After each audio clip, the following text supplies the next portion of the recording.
Thank you, and hello again. You'll be glad to know I'm going to speak for a lot less time than I did a couple of days ago. But this time the plan is to give an overview of the peacekeeping landscape in Africa, and I'm going to focus particularly on the 21st century and what's been happening since 2000 in particular. And I want to say basically three sets of remarks. One about the context in which we are coming to these different types of partnerships in peace operations. Why are we getting there? And then secondly, I want to say a few things about the different types of partnerships that we're actually seeing unfold on the continent at the moment, which institutions and actors are playing the key roles, and how is the sort of division of labour or the comparative advantages playing out in different theatres.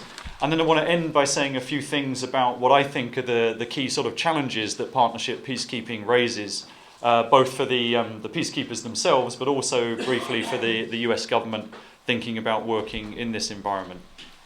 So to start with a bit of the context, the first few points I want to make here. Number one, since 2000, there's been over 50 different peace operations in Africa. And that number may surprise some of you, but about 52. And again, they vary slightly depending how you count them. These have been three main varieties. There's UN-led or blue helmet missions. There's UN-authorised missions that have a mandate from the Security Council but are conducted by either coalitions or different types of regional arrangements and actors. And then there's non-UN missions, those that are conducted without a mandate from the UN Security Council, either by regional arrangements or the African Union or other actors. And the reason for this trend overall, I think, there's a few reasons, but the main thing is that no single organisation is able to cope with the amount of peace and security challenges that that Africa is throwing up at the moment. And so because of that, very much, at least for the last sort of 15 years or so, I would say, the norm has very much become partnerships in the world of peace operations. Second point to make about context is that these missions are getting bigger, basically. Well, not every mission is getting bigger than the last, but there are more and more peacekeepers being deployed on the African continent. At the moment, I think we're actually now hit record levels ever in terms of peacekeepers in Africa. We're at about 130,000 uniformed personnel have been authorised for missions in Africa at the moment. That's about 104,000 in UN Blue Helmet missions, which is definitely a record for Africa. We've got just over 22,000 in the African Union mission in Somalia. We've got about 4,000 in the regional coalition against the Lord's Resistance Army, and scattered around in different places we've got various European Union training missions and other military operations, plus a whole lot of bilateral activity mainly conducted by France. So 130,000-ish deployed. That's important to remember. Also, third point, this reflects the division of labour in the peacekeeping landscape quite well. And what I mean by that is it's the UN that's been the predominant actor in peacekeeping in Africa, but there's been increasingly sort of important niche roles played by the African Union and regional arrangements and other bilateral forms of activity. Money, just as a bit of context, these peace operations are now costing around $9 billion a year, if you add up both the United Nations and the African Union missions put together.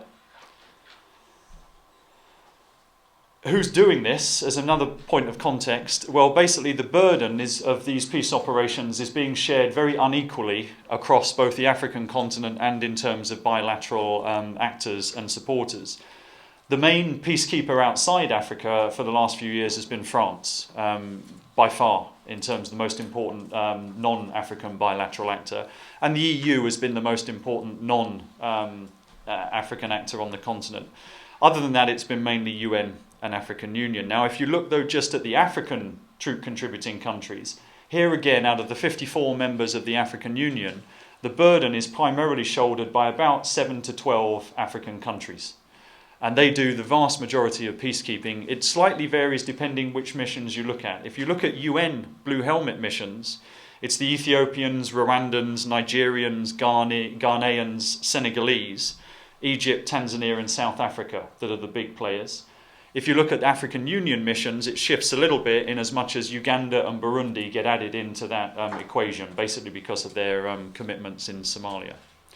Final point of context is about mandates. The mandates that we've given to these peace operations have often been nothing short of huge. They span the whole range of spectrum of issues. from governance reform and election monitoring and that type of thing, rule of law, promotion, public security, all the DDR, SSR stuff about disarmament, demobilization and trying to reform military sectors. Protection of civilians has been an increasingly important component of the mandates, as has been the facilitation of humanitarian assistance and in some cases the actual delivery and supply of humanitarian assistance. So put all those contextual points together, I hope you can see the terrain and the environment which we're operating in. We've seen a lot more peace operations, more peacekeepers with broader mandates that are more costly, need more capabilities and equipment, and involve a whole range of different types of actors. Which leads us to the notion of partnership, which is the point of the session really. What I mean when I say partnership peacekeeping is basically institutional forms of collaboration between different actors to try and deliver an effective peace operation on the ground. So it doesn't necessarily mean that everybody is deploying troops or police, but there are all the different bits, logistics, training, pre-deployment, finance, all the rest of it that goes into putting an effective operation on the ground. And what you find is really three baskets of actors that are involved in these partnerships. Individual states and governments, first of all, international organisations, secondly, and then an array of sort of private sector firms that get involved in various bits of the peace operation puzzle. In actual terms, the main government actors here and bilateral players are the United States, France and UK from outside of the continent. There are others, but I would say those three are the key.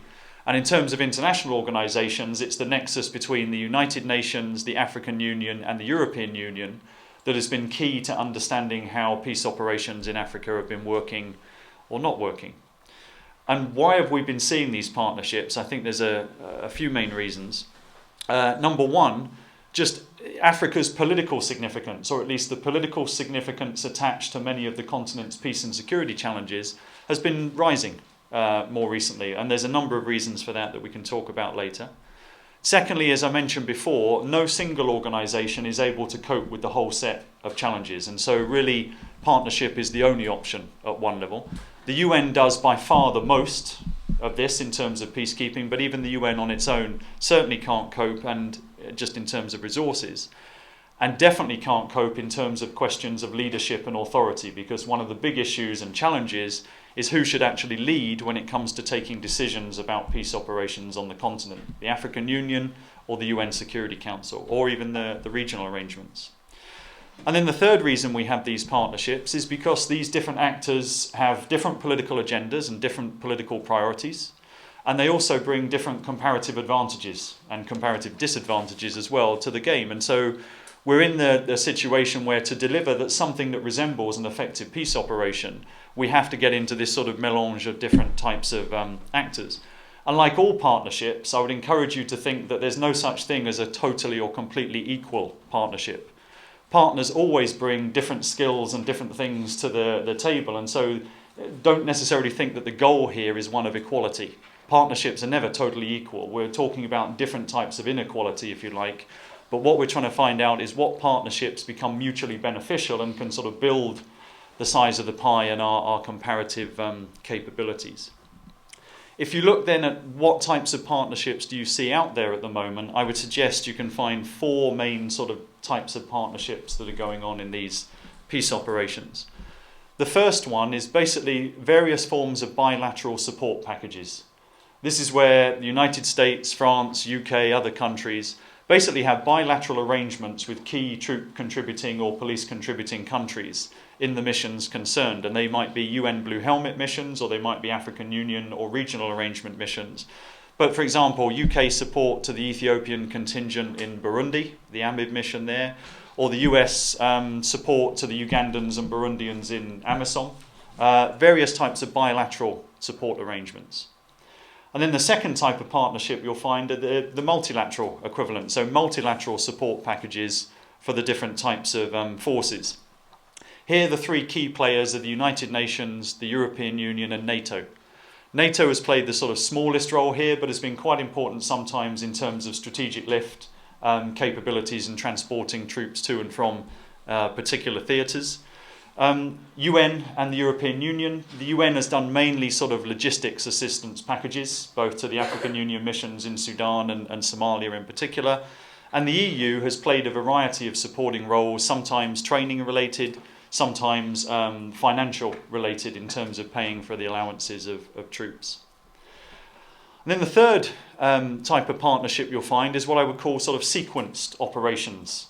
This is where you have the institutional partners taking turns, if you like, in carrying the peacekeeping baton on. So, for example, if we look at Burundi and the peace process there, it's Tanzania and then South Africa are the key bilateral players to kick it off. The African Union takes over peacekeeping 2003-2004, then hands the baton on to the United Nations for the next couple of years. Then we have a set of issues, and then the UN departs. Or if you look at Mali, for example, French involvement, then ECOWAS involvement, then AU involvement, then handing on to the United Nations. So we have basically a sort of sequenced type of partnership here. And the idea of this, or why this has come about, is because with one exception, and that's the set of missions in the Comoro Islands, the African Union has always defined its peace operations as temporary, or as an interim step until the United Nations can take over. And that's mainly because the AU is not able to sustain in the field for long periods of time sizable peace operations. So part of the sequencing logic is that the regional arrangements and the AU in Africa are explicitly calling for the UN to take over and transition the missions. And then the final type of partnership I'd identify are sort of parallel operations. So not just sequencing, but where we have different types of actors deploying peace operations in the same place at the same time. This could be, well, there's lots of different examples, but let's say French troops in Operation Licorne operating alongside UN peacekeepers in Côte d'Ivoire, or British peacekeepers operating alongside Blue Helmet peacekeepers in Sierra Leone. Or sometimes it might be the same institution that has multiple missions in the same country. So if you look at Sudan a few years back, you would have the Darfur mission in the west, you would have UNMISS in the south of the country, and then later the UNISFA, the Interim Security Force in Abyei, all three UN missions dotted around different parts of the same country. So I think those four types of partnerships, bilateral and then multilateral assistance packages, and then sequenced and parallel types of operations are the types of partnerships we're seeing. What challenges does this raise finally? Well, hopefully you can already think of a few. Just complexity is one. Most of these partnerships have developed in an ad hoc form. There's no template, there's no obvious sort of 10 commandments of how to do peacekeeping in Africa at the moment. These things have been driven primarily by particular big crises. You know, we've made this really up as we go along, and we've made up sort of ad hoc relationships and mechanisms to deal with particular crises. Now that of course has the benefit of fluidity and flexibility and adapting to particular arrangements or circumstances, but on the flip side, having to reinvent the wheel every single time is also very problematic, and having to go through all the forced generation processes and political arguments about this can be and have been very, very controversial. Second big challenge, therefore, is strategic coordination between the different partners. And that stems from what I mentioned earlier, is that the partners don't all have the same vision of the problem, and they certainly don't all have the same vision of the solution. Their different political priorities and different political agendas mean that coordination is great as long as it doesn't happen to you. You know the old phrase that everyone loves coordination, but no one loves being coordinated. That is precisely what has been going on in the world of African peacekeeping. The question is, who gets to really call the tune? Who's the political authority that we listen to? So when a crisis kicks off in Somalia, Mali, DR Congo, is it the UN Security Council, for example, that leads? Or is it the African Union? Or is it the relevant regional economic community? Let's say ECOWAS for Mali or IGAD for Somalia. Big arguments there about who's got the political authority to call the shots. Third big challenge is back to the mandates point. We're asking these peacekeepers, I think, to do virtually mission impossible on a daily basis. And I think the big sort of strategic problem and challenge here is that we tend to think, for whatever reasons, that peace operations are the same thing as conflict resolution policies. Peace operations are not there to resolve the conflicts.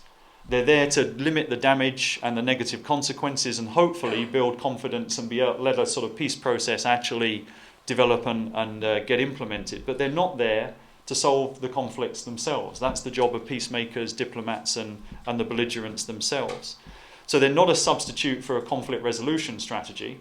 And secondly, the mandates we're asking them to do are inherently difficult. Reforming security forces that just don't want to be reformed or don't want to fight for a particular state. Protecting civilians in a country when there are too few numbers, too many civilians, and too many armed groups deliberately targeting civilians. Asking them to promote governance reforms, public security and the rule of law in countries where this has just been virtually non-existent or where it has existed, has been operated according to partisan rules. Fourth big challenge, resources.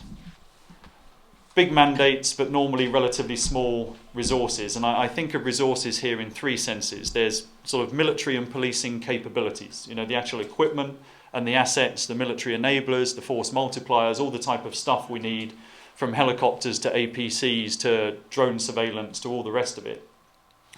But then there's also resources in the sense of finance and funding. And here the mantra has been three words: adequate, sustainable, predictable. Can we have adequate, sustainable and predictable financing to pay for all these peace operations? The short answer is it's only the United Nations that has that for its Blue Helmet missions. The regional economic communities, the African Union and even the EU and other bilateral missions cannot say that they have adequate financial, sustainable and predictable funding. And the third resource, time. Often forgotten, but look at the types of mandates and missions we give these peacekeepers. And for pragmatic and financial reasons, obviously the UN rolls over its mandates on an annual basis most of the time. But if we're serious about achieving these mandates, we need to think in terms of decades, not in terms of years. And that's been a real problem in terms of assessing the effectiveness of peace operations. Where does this leave the US government? I'm going to leave Dan to answer that basically, but my sort of 2 sentences on that in terms of where does this leave the US? It leaves the US government, I think, with a bunch of questions. Does it want to invest in peace operations in Africa? And does it want to seriously invest in peace operations in Africa is the number one question, and I'm sort of a split mind here. Sometimes I think it is serious and sometimes I think it doesn't look serious about this. Where does it want to invest? And I mean that both geographically in terms of where in the continent does it want to put its effort, but also institutionally, where does it want to invest to get the best peace operations? Should we invest in the United Nations, which can do global? Or should we invest in the African Union, which can do continental? Or should we invest in sub-regional arrangements? Or should we invest in national training programs? Because it's ultimately governments that have soldiers and police. What do you want to invest in? Is the emphasis on pre-deployment training and equip programs, or is it in actually supporting missions that are already ongoing in the field? Big set of questions, and I would say the last question, when to get involved itself on the ground, just not in terms of training and equipping and other forms of logistic support, but when are we going to see US troops and police in blue helmets in the African continent? I would put a plea out there that I would love to see a contingent of US engineers doing some useful things under blue helmets, whether it's in UNMIL in Liberia, UNMISS in South Sudan, or what have you. So I'll leave it there with a set of questions.